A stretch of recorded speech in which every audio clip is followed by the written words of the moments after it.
जय श्री कृष्ण। गुणानेतानतीत्य त्रीन्देहि देह समुद्भवान् जन्म मृत्यु जरा दुःखैर्वि मुक्तो मृतमश्नुते। अध्याय 14 श्लोक 20 व्याख्या।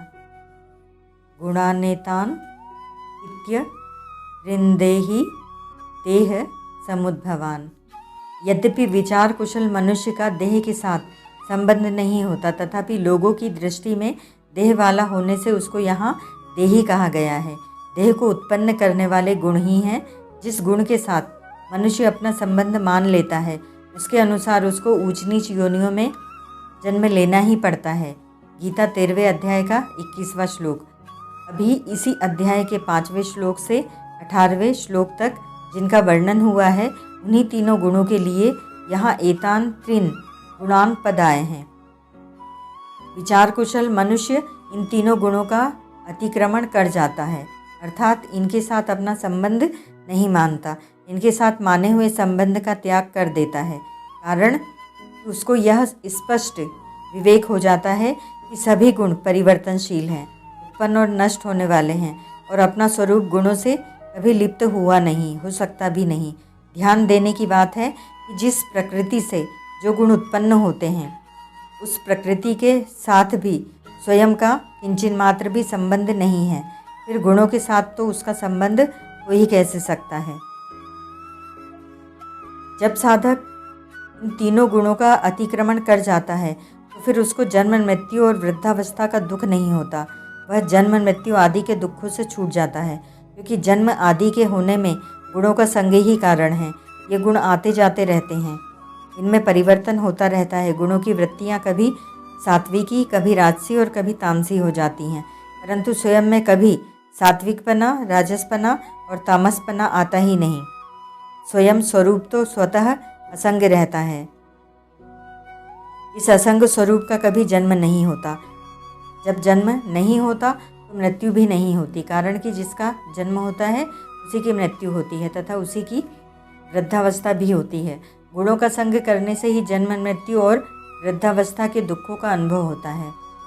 जो गुणों से सर्वथा निर्लिप्तता का अनुभव कर लेता है, उसको स्वतः सिद्ध अमरता का अनुभव हो जाता है। देह से तादात्म्य एकता मानने से ही मनुष्य अपने को मरने वाला समझता है। देह के संबंध से होने वाले संपूर्ण दुखों में सबसे बड़ा दुख मृत्यु ही माना गया है। मनुष्य स्वरूप से है तो अमर ही, किंतु भोग और संग्रह में आसक्त होने से और प्रतिक्षण नष्ट होने वाले शरीर को अमर रखने की इच्छा से ही इसको अमरता का अनुभव नहीं होता। विवेकी मनुष्य देह से तादात्म्य नष्ट होने पर अमरता का अनुभव करता है।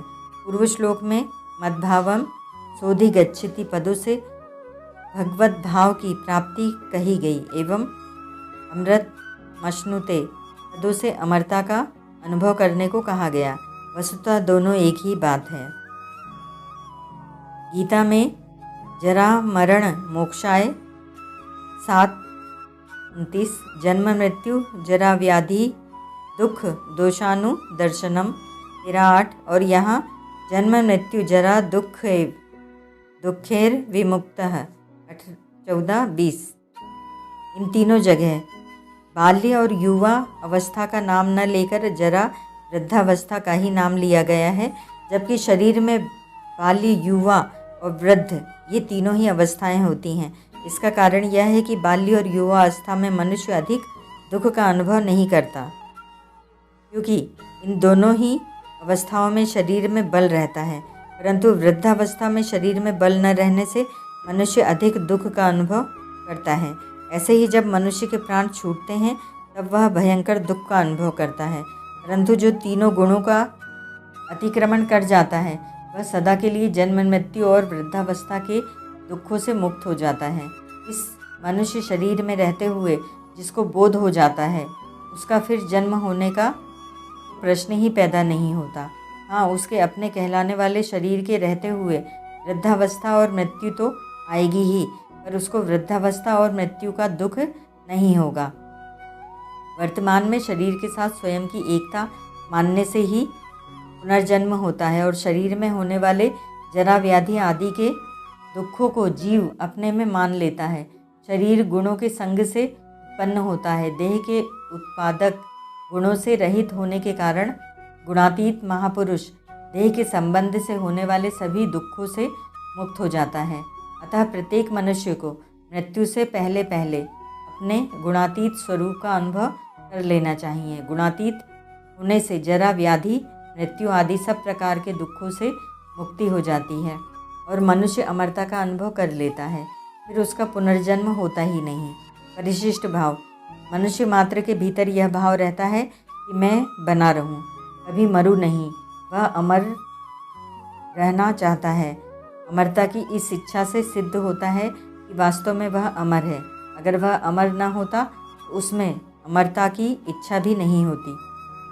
उदाहरणार्थ भूख और प्यास लगती है तो इससे सिद्ध होता है कि ऐसी वस्तु अन्न और जल है जिससे वह भूख प्यास बुझ जाए। अगर अन्न जल न होता तो भूख प्यास भी नहीं लगती। अतः अमरता स्वतः सिद्ध है। भूत ग्रामः स एवायम्। गीता 8:19।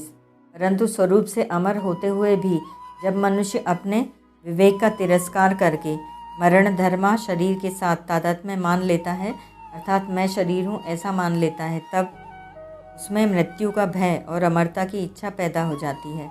जब वह अपने विवेक को महत्व देता है कि मैं शरीर हूँ नहीं हूँ, शरीर तो निरंतर मृत्यु में रहता है और मैं स्वयं निरंतर अमरता में रहता हूँ, तब उसको अपनी स्वतः सिद्ध अमरता का अनुभव हो जाता है। शरीर के विकारों का परिवर्तन का अनुभव स्वयं सदा एक रहते हुए भी करता है। अतः साधक को चाहिए कि वह विकारों को, परिवर्तन को मुख्यता न देकर अपने होनेपन को, अपनी अमरता को मुख्यता दे। यह श्लोक 14वें अध्याय का सार निचोड़ है। ओम तत्सत।